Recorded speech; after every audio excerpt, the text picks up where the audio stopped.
It was a night filled with music, dancing, and storytelling as the Victoria Harbour Authority celebrated its annual open house. With such a long and storied history, the emphasis on the night was of the harbour's rich heritage. If you were here between 11,000 and 4,000 years ago, there was no such thing as Victoria Harbour, no such thing as Esquimalt Harbour, because the sea level is way lower than what it is today. Fast forward to the 1800s, where the harbour was brought into the age of industrialization.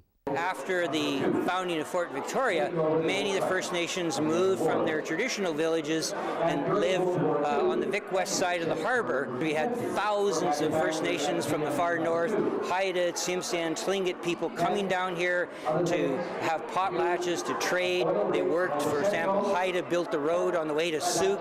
So the First Nations Reserve played a really dominant role in the early history of our city. The development of the harbour has come a long way and is now celebrated as one of the main attractions of the downtown core. I think the harbour is kind of the heartbeat of the capital in Victoria, and so I think people, the history and the heritage of the city was sort of born through the harbour, so I think for a lot of different people it's a very special place. What makes the harbour so special is its accessibility, something the Harbour Authority wants to make even better.